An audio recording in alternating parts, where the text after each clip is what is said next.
A very good afternoon to everyone present here. Welcome to the first keynote session of the third day of Tanima 2, A Quest for Authenticity. We are extremely fortunate to have with us today Mr. Claude Alvarez and Mrs. Judy Frank. I invite our Head of Department, Dr. Nasir Ahmed, to introduce and welcome Mr. Claude Alvarez for the first keynote session. Good afternoon. I have the privilege to introduce Claude Alvarez, the third keynote speaker. Claude Alvarez is 1976 PhD from the Technische Hogeschool School in Netherlands. For several years, he wrote for a wide basket of Indian newspapers and magazines, including the Illustrated Weekly of India, India Today, Outlook, the Times of India, etc. As a scholar, Alvarez coordinates the Multi-University Project, which seeks broadly to decolonize thinking and curricula in our universities. The project involves scholars and academics from Asia, Africa, and Latin America. Over the past decade, Alvarez has coordinated 6 international conferences on redesigning non-Eurocentric curricula. These conferences have focused on how scholars and academics can relink critically with their own intellectual and cultural traditions. A strong critic of Eurocentrism over the past 3 decades, Alvarez is best known for his book Decolonizing History, which severely knocked down Western interpretations of societies like India and China. Other books include Science, Development and Violence, Fish Curry and Rice, The Organic Farming Source Book, and A Farewell to the Eurocentric Imagination. With Shah Salim Faruqi, he edited Decolonizing the University, which has now been published by USM Press. In the state of Goa, where he is active, Alvarez has headed the Goa Foundation, which is an environmental action group, as director for 25 years, moving to various courts of India over several environmental issues in public interest.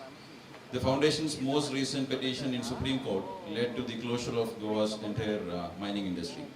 Now I understand he is actively involved in the Goa elections, and he was saying that he has to head back to Goa, where the election is scheduled in a couple of days.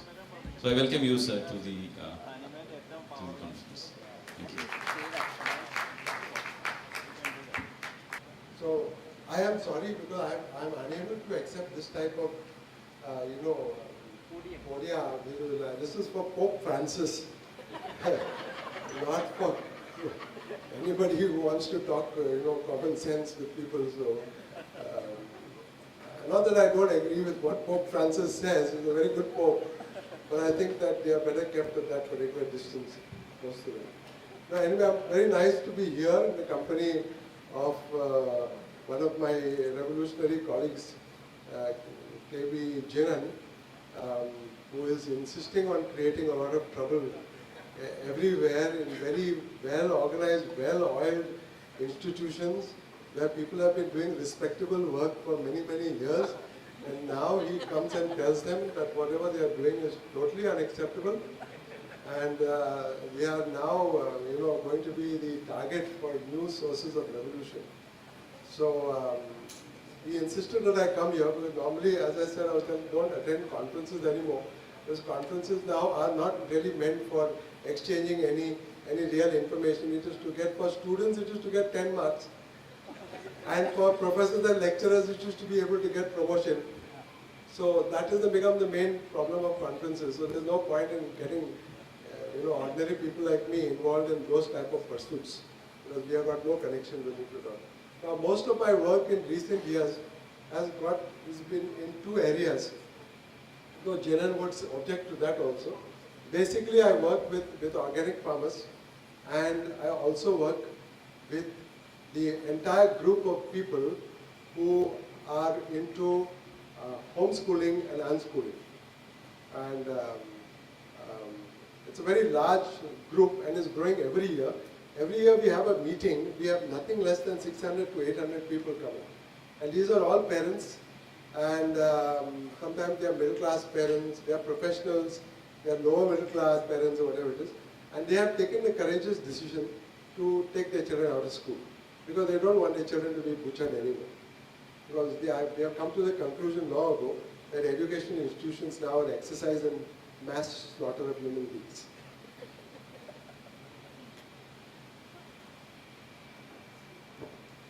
And therefore, it's necessary, if you want to maintain and survive, it's best to sidestep them for a purpose till they probably improve and become better institutions interested really in the welfare and learning of the people who come to them with this sincere. Because most students don't come to them with the intention of learning anything. They come because they want a job. They think that this institution will give them a job. In the end, most of them don't get jobs. So you find that everybody who is employed is doing things for which he is not, even trained, for which he doesn't have any aspirations. You think that this is the condition in India, but there was a survey done of employment in the United States, job satisfaction of people working in the United States. This is the country to which, of course, maybe a sizable proportion of this country is always aspiring to go. Now maybe not after Trump has come, but maybe at one stage they were all aspiring to go there. But this is the country, they took a survey and found that 90% of the people in the United States in formal employment really don't like what they are doing. They don't like their jobs. They're indifferent. The word used is they're indifferent to their jobs. And out of the 90%, they said 45%, and more than half, just about half, actually dislikes their job. They really dislike what they're doing. And yet, they're stuck there because they have no other way of doing things, and if they can get a choice within 24 hours, they would shift to something which would bring them a little bit better happiness and contentment. Now this is your ideal economy from which your Harvard and Princeton and all come. Yet these big institutions which collect about $140,000 for fees are not able to produce an economy where the people are happy doing the things that they are doing. And we should ask why these things are happening. And in India, a number of MBAs now who are involved in all sorts of jobs except doing anything in management or middle-level management. They can't even get into middle-level management because they are all trained just coming out of college. When normally nobody trains MBAs. I mean, the whole tradition of management training was never for youngsters. It was always for people in middle-level management who had problems after some time, who wanted to develop some skill. But Indian education is a massive transfer of resources from unemployed people to unemployable people. So ultimately, it's only transfer of money from these poor suckers to another group of people who are sitting there and who are collecting everything in the form of fees and capitation charges and all these famous institutes in Kota and all, where there are training institutions. There's a whole cat and mouse game that goes on. They call it cat examination, but it's basically cat and mouse examination. And you can see this whole group of youngsters just being forced to.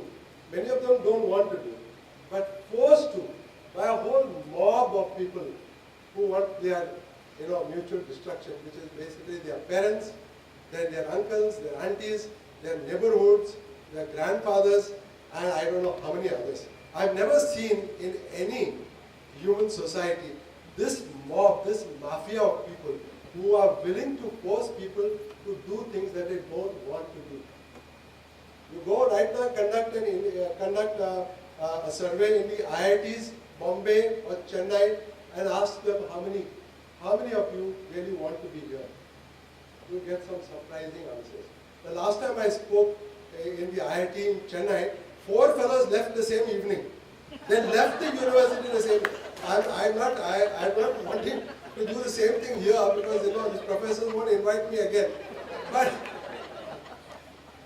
But the thing that when I sat down with them and talked to them, and I said, why did you come to this glorious institution? They said, sir, we didn't want to come here. So I said, why did you come? Sir, grades. We got good grades. So because we got good grades, they said, you have to go to IIT. There's no other choice in the matter. Go to IIT. Hey, Baba, but if you got good grades and you are good grades, there are only 2 things you can say about you. One is that you are an excellent parrot because you have mugged and mugged and mugged and you got good grades.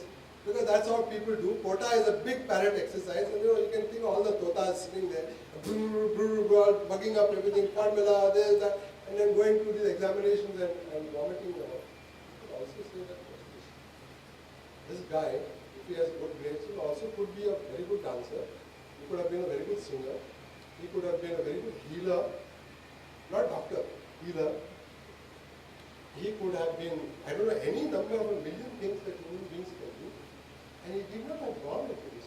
Because the best of human beings, we think that they are the best of human beings, should be at the service of society, not at the service of corporations. And yet, when we look at people, we find that all the youngsters today, they want to become servants of corporations. Where are you? I got a good job at MNC. What is the MNC doing? Selling Coca-Cola or toothpaste? Is that the purpose for which you are put on this planet? To join a corporation to sell these type of pathetic, trivial goods which nobody wants and which you got to advertise 25 times during one cricket over? And this is your aspiration? That you want to go and join this because they will give you a good pay package? So that at the age of 35, they will have sucked your blood and you go for a bypass and transfer all the money that you want up to the age of 35 to the doctors. Is this what is the future that is kept for youngsters today? And I asked people, I said, is there anything else? And they said, no sir, this is what our parents tell us, this is what our uncles tell us. I met a young, pretty girl in Pune. I asked her, what are you doing? She said, I'm doing MBA. Now this is the answer you get from everybody. Everybody doing MBA, I don't know, what is the meaning of MBA? Masters in Business Administration, wow. What do you know how to administer at the age of 16 or 20? Anyway, Masters, oh, Bachelor. Asked her, why are you doing this? She said, what do you want to do? So she said, sir, I wanted to really go for Indian dance. But I couldn't because the only course in Pune teaching Indian dance was in Marathi. And I was not able to speak Marathi. So I was not able to get myself registered. So I said, there goes 1.4 billion population has lost one more dancer. We could have lost a lot of these MBAs. But we lost a very good dancer. We lost. As a society, we lost. If 20,000 engineers go and commit harakiri, nothing is lost. Nothing is lost. They say that in Tamil Nadu, if a building collapse takes place, don't need to do a survey to find out which persons died there. They say 50% were engineers. That is the proportion of which people are being driven to this. Senseless subjects, senseless disciplines, senseless university professors. Professors who repeat and repeat and repeat everything for the last, they have been repeating the last 40 years. And before that, the fellows who taught them in England or whatever, they are repeating it also their last 30, 40 years. And we are getting it probably over 90, 100 years. Stuff which you would not read if you are a normal human being. Like subjects like sociology, psychology, philosophy. Like you take psychology. It's a very classic case. Every textbook on psychology that you get in any university in India is only American psychology. Everything that comes. Now this country, who is the biggest, like this famous fairy tale of this woman who goes and stands in a mirror and says, who is the most beautiful woman of all? Who is the best psychotherapist in the world today? Where do people go for psychotherapy? From all over the world. The number one destination for psychological treatment is India. Not to psychotherapists trained in the Western tradition. The number of established trained psychotherapists is something like 3,400 per population of 1.4 billion, which means they're absolutely trivial and they can be wiped out altogether, nobody would make a difference. But the number of people who come to listen to Dalai Lama, the number of people who do Vipassana courses, you don't see it in psychology, but this is the way in which our teachers have mastered the art of consciousness, the inner consciousness, patience, how to deal with anger, how to deal with hostility, how to deal with other people, how to interact, how to maintain peace, how to go into sadhana. all these things, these are number one things for which we have for years, for the last 50 years, globes of the same Americans who are giving us their study books, they are here coming to learn at the feet of all. You know, the Beatles came for Rishi. What was that? A massive psychological exercise. Massive psychology. What did he have to offer them? He offered them peace, which they couldn't find there in their societies. But we, in every one of our academic institutions, teach only American psychology. Now, you please take American psychology. What? The standards of testing in American, for all the American psychological results, is usually the American white Caucasian male. I call it Caucasian male, but that's a category. Caucasian means the white American middle class male is the norm in all psychological testing in the United States and most of their people. He is taken to be the norm of normality, psychological normality all over the world, against which the rest of the world's population, whether you are black or white or brown or Chinese, is then measured against. Now, is there anything more daft than this? Can you get a more neurotic fellow than a white American male? More schizophrenic fellow than a white American male? But he is the archetype against even the males of people in Africa. Not the white American female. The white American male is the norm of normality for all the testing that we do. Now you can imagine the state of the world. If we have reached this level as far as our psychological testing and psychological knowledge is concerned, then I can tell you one thing, you can safely scrap every damn psychological book that is produced in this country, which only copies American text, put it in the fire somewhere, and nobody will notice the difference. Because as I told you in practical terms, we have got only 1,000 or 3,000 some so registered psychotherapeutic practices, so that we can export them to New York and forget about it. And we would have absolutely no impact. Zero impact. What is, please try and imagine, zero impact of an exercise which you have unleashed on millions of youngsters who come to school. When you come to psychology, because it's easy to pass. Like in Delhi, many people register for a philosophy course because it's easy to get hostel appointment. Students are very, imaginative. They know how to bypass, they know how to get things done. They know how to do a lot of things. Today's exercise is very easy for you to do anything. I remember this, I went to Andhra University 2 years ago. There was a scientific conference, so they had asked me to be with Professor Raju. They had asked me to be the head of the committee for accepting papers on the history of science and technology, because that's my specialty.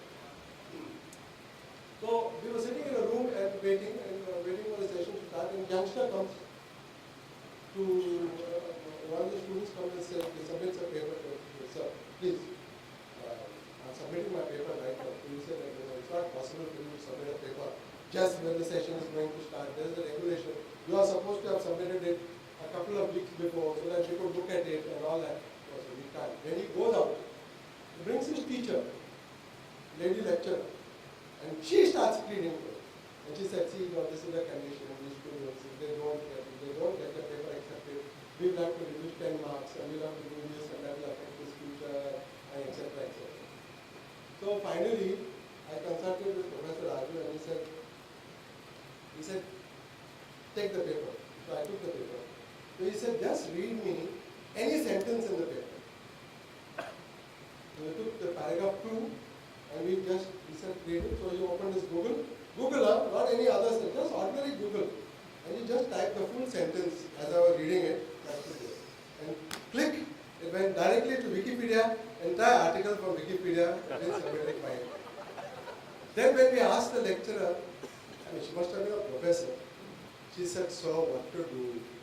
This is the way all people are doing this thing in this university. And so I said, this is ridiculous. I said, this can't be true. Then I went to the Harvard University site, and I started Harvard, checking out what Harvard students were doing. There are 2 pages you can find of this stuff in Harvard. All students copying and copy pasting, and when they were caught, they said, sorry, we didn't know that this couldn't be done. Now that is a 140,000 US dollar fee. In Andhra it is 6,000, but the results are the same. So youngsters, you should realize what a joke your elders have created for you. What a joke of a university. They're calling it university, and they call it, it's got nothing to do with the mind. You can do whatever you want. I had a reference to an economics professor from St. Stephen's College, Delhi, which is supposed to be a crème de la crème of the issue. Everybody dies. They fight to get into the same school. So one of these guys went and sat in his lecture for 6 months, economics professor. And he found that every day the lecture consisted of the professor reading from his notes. He would read from his notes, he would not look at any student, he would come to the class and read from his notes beginning to end. When the bell rang, he would stop mid-sentence. Next morning, the class he would resume where he had left off. Now, any of you want to go to St. Stephen's? Anyone want to go to St. Stephen's? Now, why is this happening? The simple reason why this is happening is because a lot of the stuff that is put into what we call academic studies is not something, first of all, that we have created. It doesn't refer to our own reality at all. It uses a lot of sources, a lot of theories, a lot of basic concepts, which are not part of the cultural and intellectual traditions of this country. Let me put it as bluntly as there's a whole lot of imported baggage. Some of the sciences like psychology are almost 100% imported. Forget about, we want to do export market and all that. But in these things, we have got only import market and almost 100% import. If everything is going to come from there, including subjects like sociology and all, which have been created some 300 years ago by some ghosts living in Germany because of some way they were looking at German society, if those concepts are brought here and taught to normal human beings here, what will be the reaction? I can't understand why you are teaching me this stuff. It doesn't make any sense to me. Our society doesn't look like this at all. We are not organized like this at all. We don't treat human beings like this, etc. But no, this is being given to you by the Pandits. Those Pandits have handed over to our Pandits. Our Pandits have taken charge. I had discussions with professors and heads of departments. Last one I had was retired head of Department of Sociology at Bangalore University. I said, Claude, I asked him first, don't you think that when you are discussing sociology, you should try and figure out how Indian society, which is not a society, but it's a universal society, how this huge group of people, we call them Hindus, I am also Hindu. I don't allow people to call me a Christian. I say I am also Hindu, because I stay here, I am in Hindustan. This BJP, RSS business I don't tolerate. So anybody who lives within this territory called India, beyond the Sindhs, is a Hindu. Sindhu Hindu. It's not a question, it's a geographical description. It's a matter of honor to be a Hindu. And it's a matter of dishonor that we have got people who claim that they are Hindus today who want to be, very possessive and clannish and want to impose one particular brand of what they think is Hinduism onto others. I had a lot of, so I discussed with this guy, I said that this is a society which has survived for some say 5,000 years, some say 10,000 years. That's not a problem, how long? It could be for longer also, I'm not bothered about. I said, how did they survive for so many thousands of years without having any principles of social organization?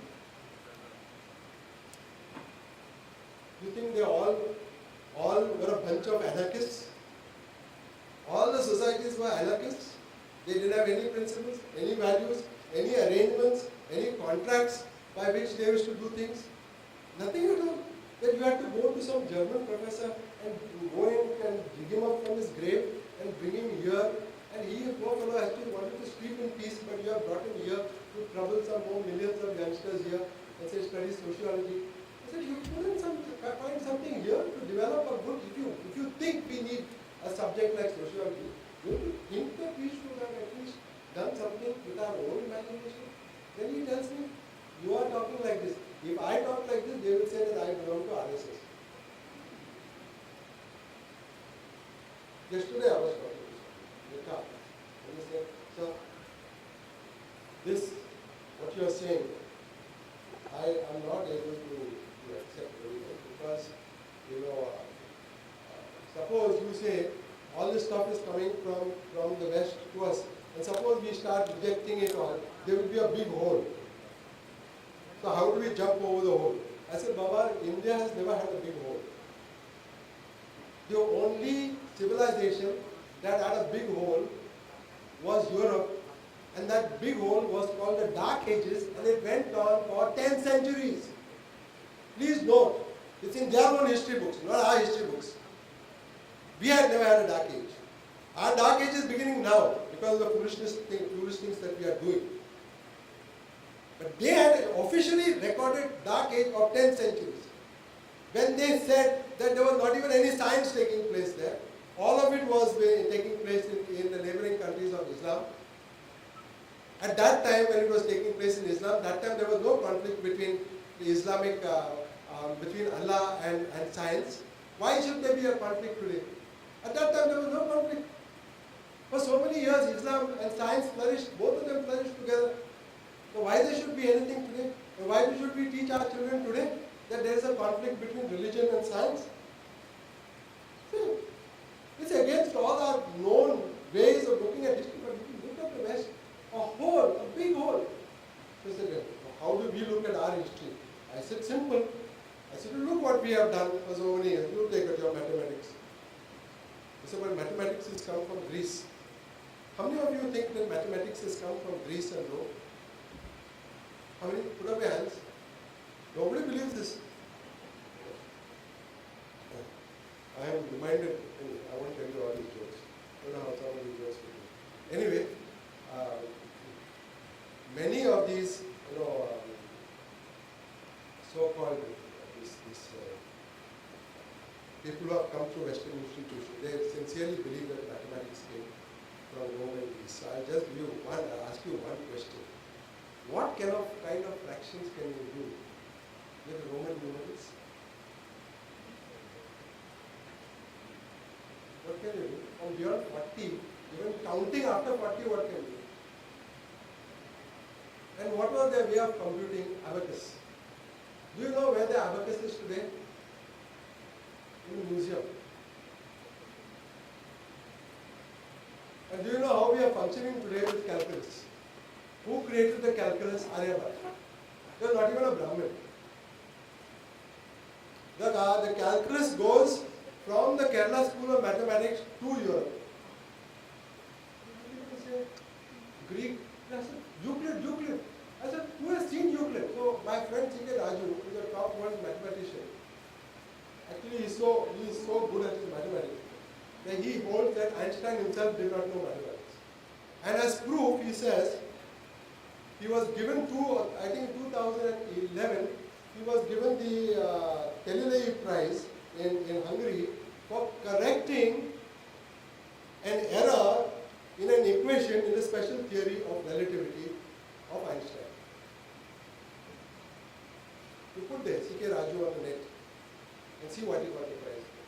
Now a fellow who can correct an error made by Einstein in the special theory of relativity, who do you think is less than Einstein? Or is as good as Einstein? Or is better than Einstein? Because Einstein didn't realize his own error.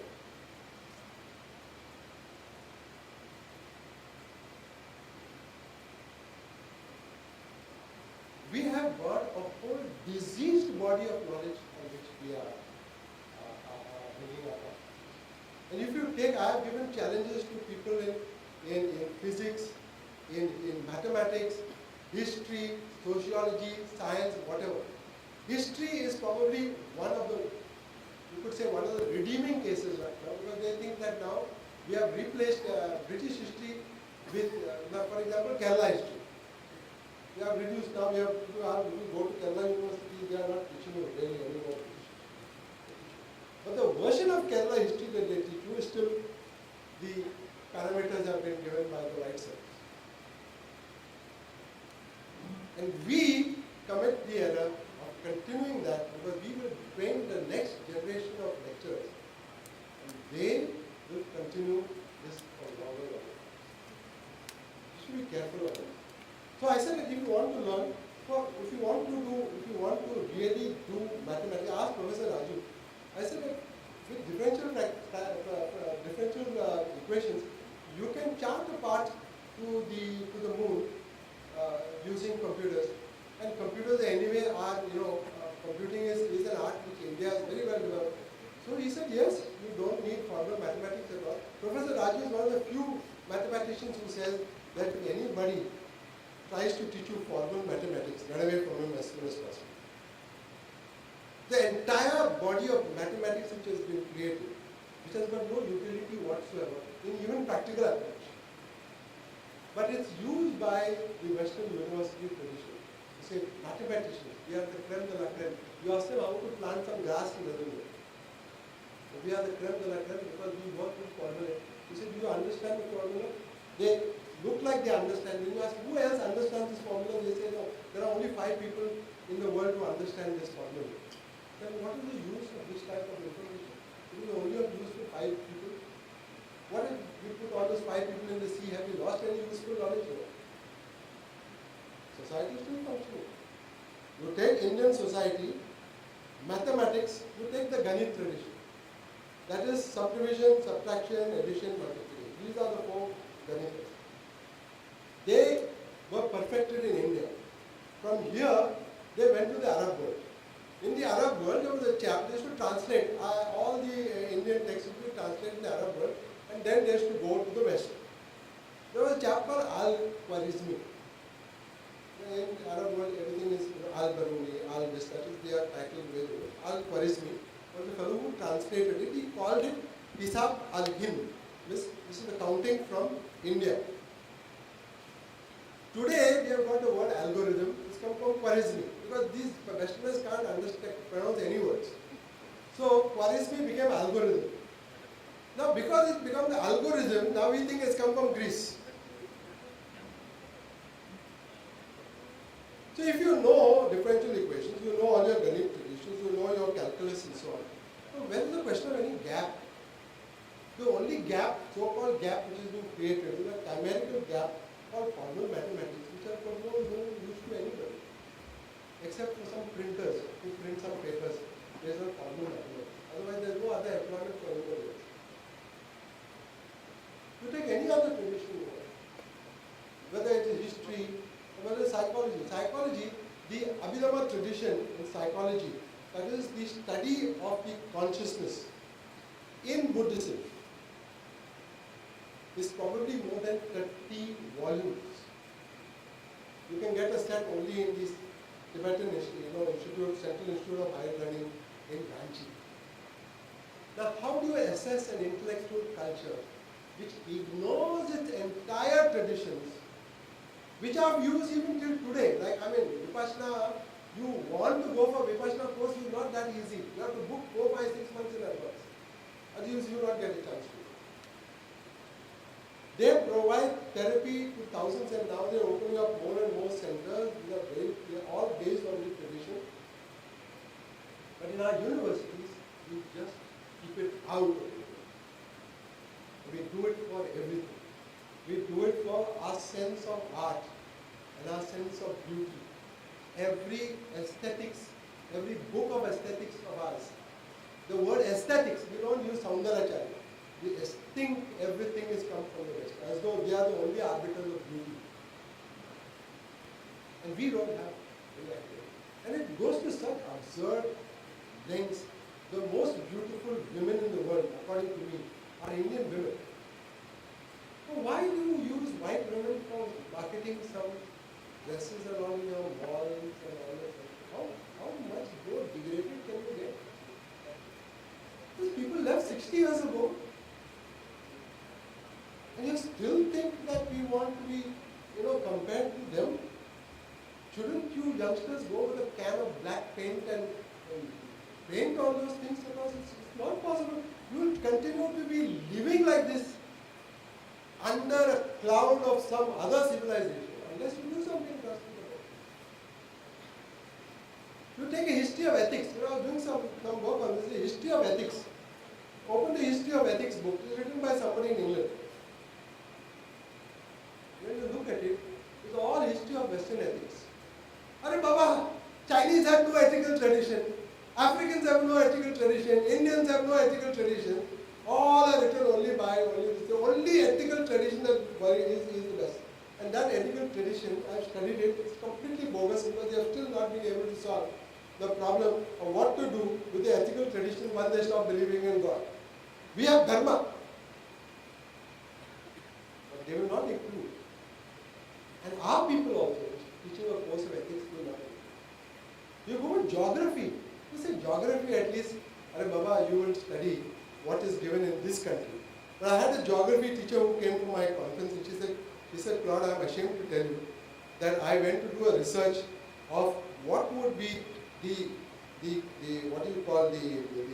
bibliography of all the books that we teach to our students. And she said 70 to 80% are from the West. Not only that, those geography books deal with temperate climates. We are from a tropical climate. Until today, not a single geography teacher thinks that you should stop this. In pollution control, till just 10 years ago, the testing of water was at 20 degrees ambient. Now in India, water is not 20 degrees ambient. Because we got the test from there. Accept what I'm saying? You are listening and you are laughing, but do you accept what I'm saying? Is it correct? Is it true? Am I talking a whole lot of bullshit? Is it correct or not? If it's correct, then what can we do about it? And how can we get infiltrated? People say, I will say, a big hole will develop. People say, no, we don't want anything from the West. My classic statement is, I wish tomorrow the whole of USA and the whole of Europe just disappeared in one big gigantic climate change. Let us see what will happen to us. Let us see what. Will we continue mathematics? Will we have no Indian dance? Will we not be able to sing? Will we not make thousands and thousands of the best possible dishes that this country can make? Is there anybody richer than India in the food that we cook? Anyone? Why do we consider ourselves developing?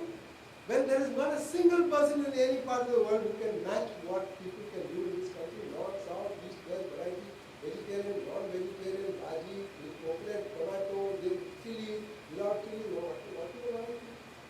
Somebody said, oh, you are talking all nonsense, you are eating fish curry every day. Isn't that monotonous? I said, Baba, you come to my house for 1 year and see how we eat fish curry.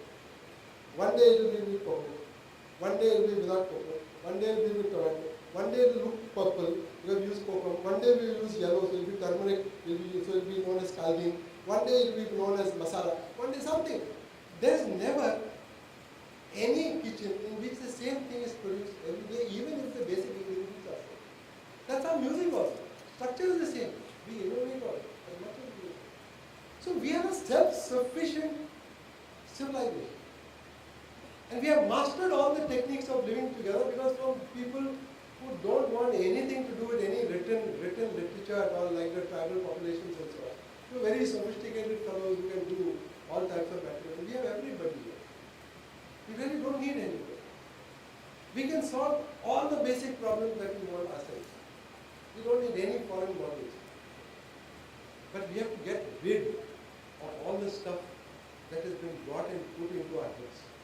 And which is keeping, I can tell you, many of the students away from these issues.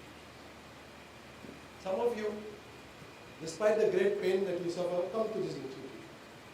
I'm not saying that you don't come. I mean, I would like to go to university like India. I love it, what's there. But you look at the children, how they run away from school the moment they get it. And if you stop the practice of just compulsory attendance, the professor will be speaking to the walls.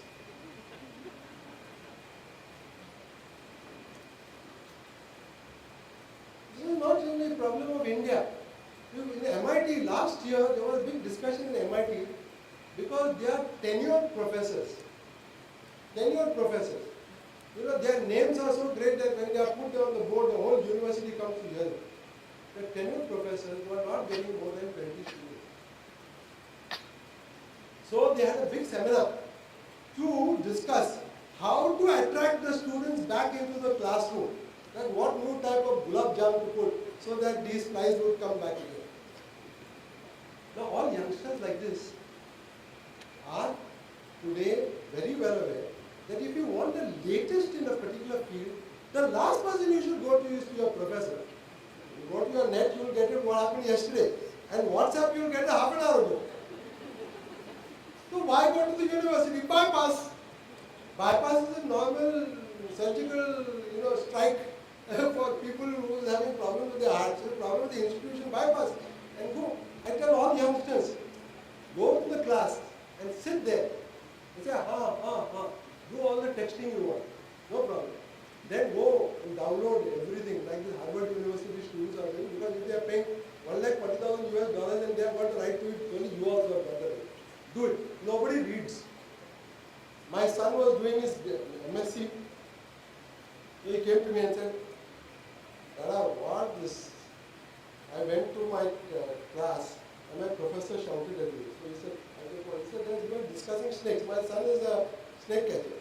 So he said that, that the lecturer was talking that, the snakes are belonging to those categories of reptiles, which lay live young, viviparous. We call them viviparous.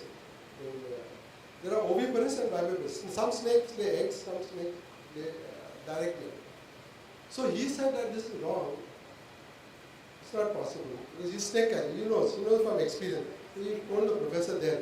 This mistake only what he told it in front of the students. So the professor gave him a firing. So this is the way knowledge is treated in institutions. Then he called them back afterwards and said that I am sorry I had to shout at you. You are correct. After he must have checked in the book to see. Because my son didn't have to check in the book because that week in our house we had cobra eggs which had hatched. Now this is the power of knowledge. Educating. So he came to me and said, now tell me, I know that this whole thing is a circus, please tell me what to do. I have a project to submit to my professors and I have got my BSc project, so can I submit it for my MSc? So I said, yeah, but only change the dates. So the bloody fellow changed all the dates. I said, Baba, I passed. Now this guy has written 3 books at the age of 20. He is a good snake catcher, he is a good ornithologist, he is a good rock musician, he does good body massage and everything. I don't find anything deficient in his education. Whatever he has picked up is because he didn't spend too much of time learning this rubbish. But I tell all youngsters, please take a very mechanical attitude to your studies. Because if you take a serious attitude to your studies, you would have to be committed. Committed means committed to mental institution. No normal child, no normal young man would want to study any of the garbage that they teach in university today in the form of academic studies. No normal person. The first reaction will be to say, no, this is not true. I made a mistake. I am in the wrong department. You are there? Okay, do. I tell them, your father and mother says, are you studying? You say, I am studying very well, but spend all the time outside the college because you learn more there outside. Tell them whatever you want to hear, but you do your learning by yourself. Keep your learning in your own hands. The only way you can keep your learning in your own hands is by moving around to the learning environment. The learning environment is no longer the university. The university has stopped being a learning environment. You want to learn architecture? In Kerala, go and see how hundreds of very good masons for hundreds of years produce the most astonishing houses without requirement of a fan or an air conditioner or anything else. You come to my house, it's a 100-year-old house. It's so well designed that if there are no fans in the month of May, nobody bothers. Oh, sleep well, snoring away, no difficulty whatsoever.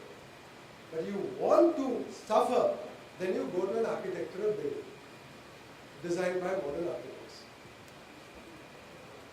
The moment the air condition goes, bhago, open the windows, throw this, let all the mosquitoes come in, no problem. That's our situation. So if you are a farmer, want to learn farming, don't go to an agricultural university, because agricultural university only produce agricultural graduates who want to become extension officers for banks.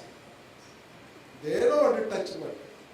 Because our whole culture now is that mud, soil is dirt. The soil which gives us our nutrition is dirt. For all middle class, upper middle class people, it is dirt. This is the extent to which our perceptions are degraded because of the way we are continuing. So, my earnest request to you, I think my time is up, is that take your learning back into your own hands. Don't try to be helpless human beings. God has not sent you here into this planet to be a slave of somebody else or to carry out somebody else's project. He has asked you to do your own project. You have to find out what your project is. If it is your father's project, you tell your father you keep the project with you because I have got my own project. And if they don't allow, then please run away. If your wife is not allowing the husband, let the husband run away. If the husband is not allowing the wife, let the wife run away.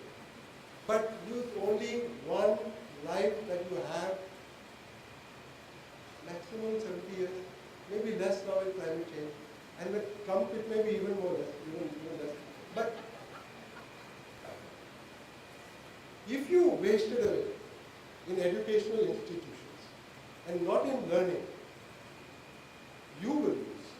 Educational institutions learn nothing. They are there, the buildings are there, they give them a fresh coat of paint in a few years, and their professors get their salaries whether they like it or not, whether they have worked or not, whatever. But you lose. Ultimately, you are paying good money. If you have got good money to pay, all that I am saying is, instead of going to a university and paying it, go to somebody who has done some extraordinary work and pay him the money. I get, as an employer, I get people who come after 3 years of graduation or whatever. So what can we do? They said, no, so we don't know anything. I said, why? So you only looking, studying books. You only studying books. Then why you want to be employed with me and I'm a book publisher? Why did you give your fees to the Goa University? Why did you come and not give me the fees? You come and give me the fees. Work for the same 3 years in my book publishing. I'll teach you everything about editing, publishing, writing, correction, whatever it is. You'll be an extraordinary person. Then you don't have to go and look for a job. You already have a job. So anything that you want to do, pursue it. Take your money, hard-earned money of your parents and give it to them. And say that you please teach me for 3 years. I don't want to go here. I want to come to you. Anybody would be happy. Nowadays companies don't like unemployed people because they say that you got a degree. But after having a degree, I have to teach you for 1 more year. And then they give you, grudgingly they give you some money. They say, no, this fellow is no good. Then they wait for a chance to get you out or whatever. But that is the policy. And if you are very, very bright, then remember, and if you join a company of this kind, they will literally suck you up. This after, they are giving 25 lakh a year. They are giving the pew 10,000 rupees a month. The pew we are giving 25 lakh a year. So very low. People who are working sometimes for 18, 20 hours a day because they say that no, the company drives us. What are you, some bullock or bullock cart? You are young people. I mean, forget me. I find it sometimes difficult to run. Though I still run at this age. I still go for a run in the morning. But youngsters, if you can't run away from difficult situations like this, because Indian society is very claustrophobic, they can catch you down. I tell people, your fathers, mother have got so much of money, particularly if you are middle class, they got money which they are keeping in the bank. Tomorrow they will be dead, all that money will come to you. So enjoy it now. So go. Every person today has got, when I was a young child, my father had 11 children. 11 children, so there was really no money in that. But today, there is only one beta, or two betas. And there is potluck money in the bank, fixed deposit, gold, this. For whom? Your learning opportunities now. That's when you need the money. You want to go to travel to Hyderabad to meet some good photographer and work with him for 2 months. Are you taken from them, no? It's wasted. Give it to a bank manager who's going to give it to some company who's going to pollute the environment with his effluent discharge. Give it to you. Let your son and you are most precious to you. Allow him to go and learn some music or some musical dance, classical dance. Don't keep it in the bank. Banks are the most god-awful institution. You see how they're making money now? People didn't want to keep their money in bank. They kept it at home. Now they're forcing them to put it back in their house. So get out. We are creating in Swaraj University, we are creating a multiversity underground, which is for all those youngsters who want a safe place where they cannot be discovered by their parents or by their relatives. So that they can think for themselves what they want to do. Give them 6 months, give them 1. I go to the extent of saying, take 10 years, Baba, but try and find what you want to do, and your father and mother can easily feed you. In India, there's no problem feeding one extra person for 40 years. What's the problem? You're feeding every day one extra person in the house. Anybody comes, come and eat. Anybody come and eat. No, you don't go, you first eat. So obviously you can feed your own son or daughter for the next 40 years till he finds himself. You don't want him to go into this rat race and get burnt out, and in the end of it find out why the hell did I do all this. How many IT fellows getting out of because they said, no, you can't stand this. IT person becoming organic farmers. I never thought we would do that. Enough? I have to give Judy a chance also. And fortunately for you, I have a train to catch. Bye-bye.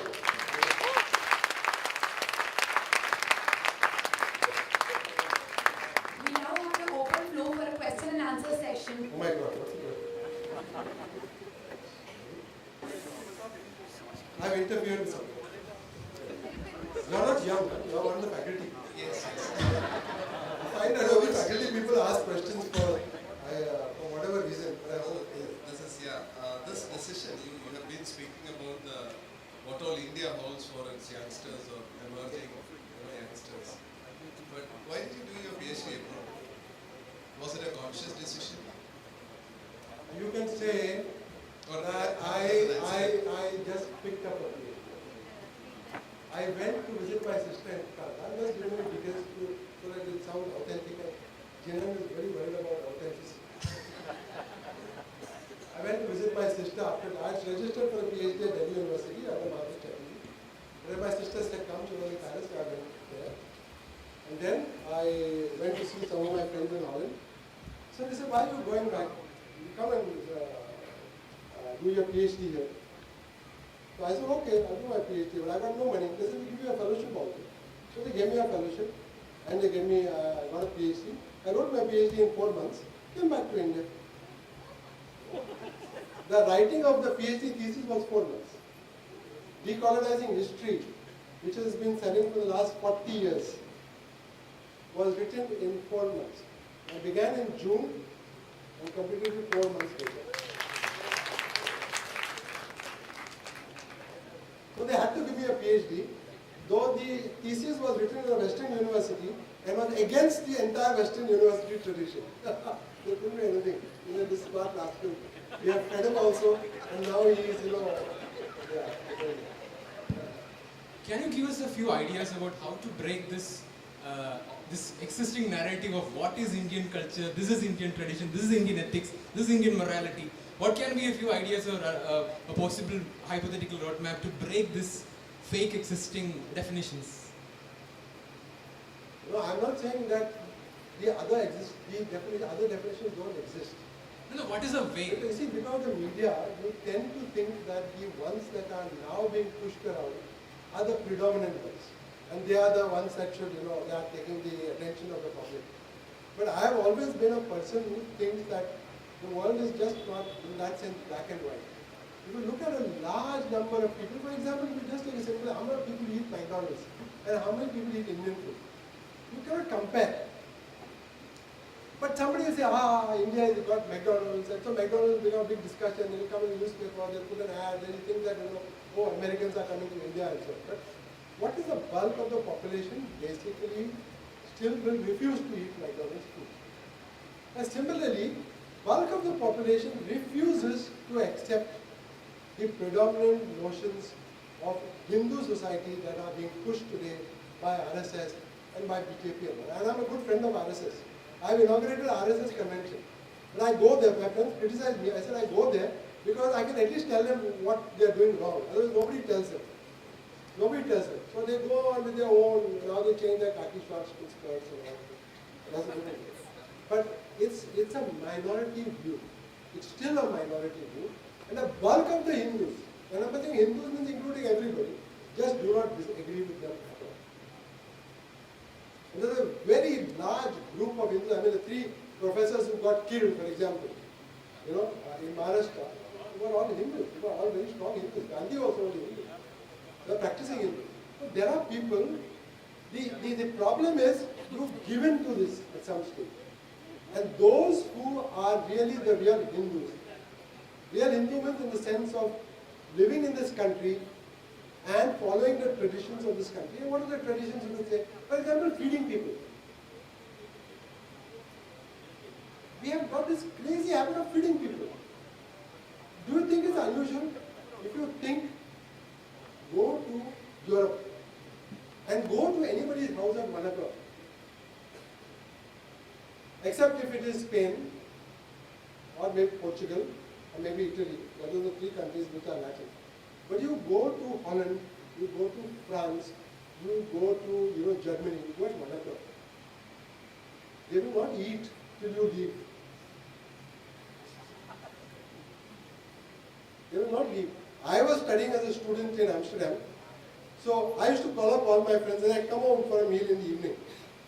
My Dutch friends. So they would call up my other 2 colleagues who were staying with me, who were Dutch. And they used to check what has called us for dinner, is it correct? Because the big thing that we invited for a meal. Because you don't share food. We share food. You go to Harmandir side, 70,000 people every day. You go to Dharmasthal, something like 80,000 people every day. You go to any place, you go to Shirdi, food available everywhere. Because we say that food is the sign of true affluence. When you are a rich man and you can feed everybody, even the poor man feeds everybody, then you are perfectly good. You have reached it. You don't need to do anything more. So when you look at those type of yardsticks, those are our traditions. We have got powerful traditions everywhere. Nothing will shake those traditions. I mean, take language. Now in the 50s and 60s, everybody thought that everybody would be speaking English. Because at that time the TV programs were all from, ready-made Dynasty and all this used to come from the USA and all that. Now even if you pay people, they don't want to watch English channels. Yeah, if you are in Andhra, you have to put Telugu. If you are in Maharashtra, top-level bureaucrats, right? I mean, there are 3 restaurants in Pune, and one of the main roads of restaurants, very famous restaurants, where all the elite of Pune gathers every morning for breakfast. And if you go there, you are all Marathi only. Everybody is only speaking Marathi. Marathi bolach pahiye. You will not be able to talk in English, then everybody is talking Marathi. So look at our respect for our language, despite whatever we say about English. Look at the respect for our food. So look at the respect also for our clothes. Clothes, I think the men are a bit deficient here. But the women, can you say that Indian women dress in any westernized fashion, have any European fashion, except for a marginal small number of people? But instead we have exported salwar kameez, we have exported all sorts of things to all over the world. We are very strong. Even that topi, all that, when you get the academics, people recently in Kerala, they had a university convention where they said they are giving up the topi as a sign of liberation from English education. Topis come from the Arab world. It was adopted by the English university. Because at that time the English universities were just coming up. But they wanted all the symbols of learning. They said, let us take this from the Arab world. So now we are throwing it off, thinking that's the English, but actually it's not English. It has come from there. Our pajamas, we talk about pajamas. Pajamas is Indian institution. Whole of Europe dresses in pajamas. We have forgotten pajamas. They are dressing in pajamas. Because they think it's the great thing to do. We are given. You go whole of Kerala, look at the amount of people who wear dhotis. Normally I come in dhotis, I have got 2 dhotis, but I am not ashamed to tell them because I have not ironed them. And there were too many stains on them, so I thought, how will I go? The people also went dressed. So look at your strengths. Look at the strengths. Look at the number of people who don't want to go abroad. I said, I'm not saying don't go abroad. I'm not saying even don't get a degree. Do. Get it out of your mind. Get it out of your mind. Want to go? Like Gandhiji, he said, I'm going to England. So he went to England. Then he said, I want to learn to eat meat. So he ate meat. One morsel of meat, he said, I can't eat this anymore. So he gave up eating meat. Then he said, I want to learn ballroom dancing. So he dressed up in a suit, tie and all, and went to do ballroom dancing. He gave that up. He tried it and gave it up. But out of your mind, no. Why get obsessed by it and remain stuck with it? Look at the strengths. Look at the diversity. Look at the plants. Look at the richness. In just till 1970s, the recorded number of rices grown in India was 300,000. 300,000, 3 lakhs. Now you would say, why we eat only 2-3 varieties of rice?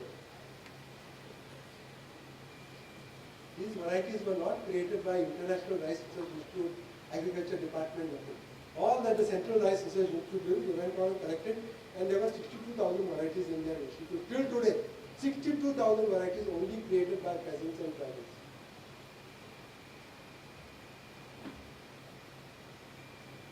You take the plants, you take the varieties, you take the bananas, you take the brinjals, 2,500 varieties of brinjals.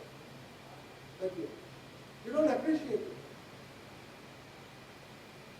One friend of mine is growing 980 varieties of rice in one plot alone.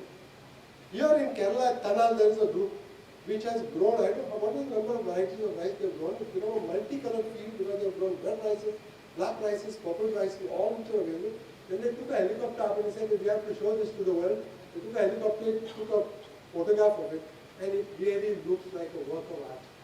This is today, not 2,000 years ago. So look at your richness, look at your food. Do you know that every Indian woman, whether she likes it or not, will follow and incorporate 6 different tastes in the food? Now can you say which are those different tastes? Can anybody tell us? Or we all forgot? You all forgot. Sweet, sour, salt, bitter, astringent, pungent. You look at all your meals during the day, all 6 will be there in some proportion or the other. You look at American food, mostly sugar, salt sugar. Can't eat that much amount of sugar, so you add some little bit of salt. This is our richness, brother. Try and understand. We can sleep anywhere. We can sleep on a railway station. We can walk anywhere in this country without passport, morning, night, wherever you want. You can travel anywhere. In many of the villages, you've got the cleanest possible air, cleanest possible water. You've got beautiful surroundings. Why do you want to go and live in hellholes like Bangalore city? And I took my sons to Bangalore city 15 years ago. I said, come, we'll go. He said, Dada, never take us back, bring us back to this place again. Imagine 3 young people from Goa refusing to go to Bangalore again. He said, don't take us there.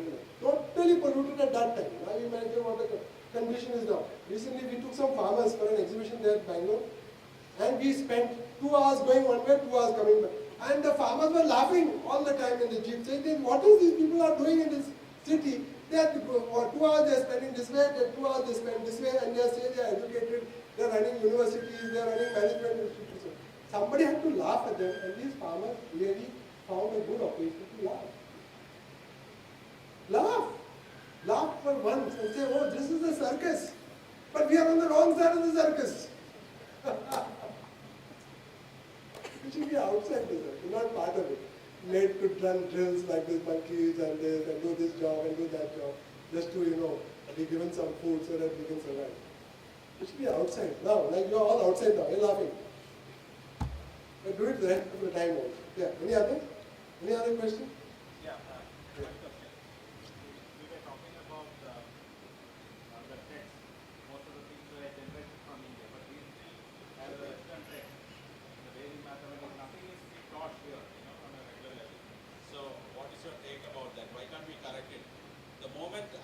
seen is if we try to talk something about authentic text, no, then somehow the politics of Hindutva again comes. So there is the other side of it also. So somehow we are caught between these two situations. No?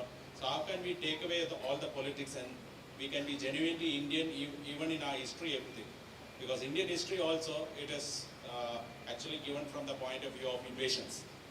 The Indian story is not there. So at the academic level, what can we start doing? So at least without any of this cheap politics coming into the things, why can't we live as Hindus, as Indians, and be proud of it? And it can be taught also, because all the things which we got from this place is now known in some other's name. As you said about algebra, trigonometry, everything. And like most of the things, actually, we have a huge tradition of things arriving from Kerala, but none of the Malayalis knows about that it is all from here. So look at Kalari, everything, we have but it is not taught. Again, people believe only in this textbook which has been prescribed by the university. So how can we start from that side also, rather than, what is your take on it? Since your voice is heard everywhere, you can put a bit of thought into it. I have no solution there. I have only just given up textbooks long ago. I don't read books anymore, because I find that if I take a book, I normally go to the last 2-3 pages to find what the bibliography is. And I find that, oh, he has read all these fellows, so he's got nothing new to say. I close the book. So most of these people are like that. There is circulation round and round. These 50 fellows quote the other 50 fellows, and it goes round and round. More people you quote, the more you are considered that you have done a good work. And then the persons who are supposed to read it, they don't read anything at all. I think everybody has given up the opportunity to read. But what Jinan says is very important, because Jinan always says that the text has come in as an intermediary and as an unwanted polluting intermediary between our experience of the real world. The word is substituting for the word. And a classic example is when people go to a waterfall, Jog waterfalls, or they go to see a tiger in the whatever this Ratnapur Park or something. And then you have people taking pictures of the people taking a picture of the tiger. And then you say that these people spend 20,000, 30,000 rupees to come and see the tiger. So the moment they see the tiger, they go to see it through the glass of the lens. Because they've lost that ability to experience that directly. Like, you go to a waterfall, first thing is everybody takes out their mobiles to look at the waterfall. They're not looking at the waterfall. They say, go under the waterfall, they say, mobile will get wet. What do you do? What do you do with people? I mean, that's why some of the generations, I think, are already to be discarded in this sense, as fruitful people. I think it's more, if you can, take your children out, take them as often as possible. We brought up our children without any TV, no force, no compulsion, nothing at all. We have been totally free with them, and everybody would say, no, if you don't look after them, they will turn out to be badmashis, they will be this. The fundamental thing about children is, first of all, they are not text individuals. They are sentient beings. And as Jinan always keeps saying, that if you are not willing to learn from children, how children learn, then you are past the age. There is a very famous study done by Harvard School of Education called the Genius Dip. I don't know if you have seen it. Go to the web and just put Genius Dip Harvard. You will see. The study says that they followed students for 20 years. And their thesis was that at the age of between 1 to 5, all those children were potential geniuses. 95% of them were potential geniuses because they were doing things which we today call out of the box. Means they were looking at, because they were children with blank slates, and they are looking at the world for the first time. So they were making all different types of corrections, which we will normally, because we have been brought up in straight line, we will never even think. So they were bringing them up. We followed these children for 20 years. At the end of 20 years, they found that it had reversed. Those who had gone through the formal system, now 95% of them had lost all their capacity for genius. 95%. This is what the schooling system. Now these are all prestigious studies, but the university administration don't want to look at them. The advisory council don't want them. Because text is the word. Text is not an important thing for us. it was important for the West. The text today, a Westerner will respect you only if you produce a text. Then it is, you are serious. If you don't produce a text, you are not serious. There was a very famous British Nandi film called Bollywood, Hollywood or something, where there's a fellow, the American actor who's made a part of the film. So he's contacted in the USA and he said that, no, please come to India, we have selected you for this role. So he comes, says, what about the script? So they said, we are giving you the script. So he comes to the airport, lands up at Bombay, and he expects that he will be given the script. So he said, where's the script? So he said, we are giving you the script. It's under this policy. Every time he asks for the script, is from some excuse or the other, they don't give him the script. After the film is over, they give him the script. You see, this is the capacity of creative filmmaking, that you are so totally open-ended. That your script comes at the end. If your script comes before, your directions are already set. Where you catch the bus, where you will go, where you will cut off, everything is already set. Because a fixed text is fixed. It's second-hand. It's no longer touching reality. It's touching dead wood, the tree which is dead. It can't give you life. So we are not a text civilization. I'm glad to see that my younger son, who is a computer guy, doesn't read anymore. He only listens. He's got his computer on. He's sleeping. He's got his computer on and somebody is talking in his sleep. But we are returning to our oral cultures again. It's not a bad thing at all, because that is what we are. We have people in our country who can recite entire Mahabharata, Ramayana, and there are festivals which go on for 3-4 days of continuous recital, people only by memory. Because that was because there's a purpose for doing it. Because as long as we are using the body, we know. When we are not using the body, and we are using this strange thing called the mind, which has been made into a separate thing today by the Westerners, it's what they call a cerebral existence. We never had anything like a cerebral existence. But today, a professor has a cerebral existence. He only lives on a particular mind. At the end, when he retires at 60, he just closes that department. There is no further use for the rest of his life. Ask Professor of Political Science after 60 what he does with his political science books. He doesn't know what to do with it. Because for Kamana purposes, not for truth. So be very careful about people who ask you to keep on reading. Read the Quran and read a few other outstanding books which have survived centuries. Because they mean something to the inner worth of human beings. But any damn rubbish that comes out from some third-class professor in the University of Sussex, why do you have to read? Some book written in the 70s by some American professor, why do you have to read? Forget about it.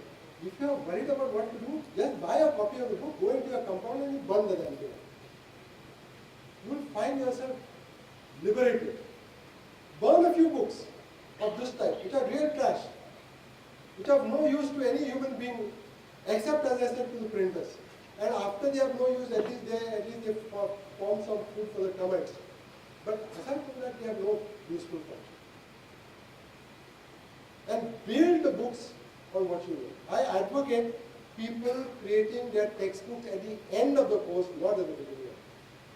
I'm yet to find a university or a department which is willing to take up that challenge. Because the moment you start with the textbook in the beginning of the course, you brainwash the student into all the main categories, theories, thinkers, etc. Then it's over. This capacity to think beyond those, because those people are very big, and they are being quoted, and they are this, and you say, how can I do anything which is contrary to it? Even if reality, like my son was sharing the snakes and the eggs, even if he's staring you in the face, you should not do it. Because there's so much stuff that is written by so many people, and you have to read it, and if you don't, you're a dumbo, and you're stupid, and you're this and that. Leave it aside. Leave it. Don't bother. Pretend if a father is asking, have you read a book? You say, keep the book in front of you.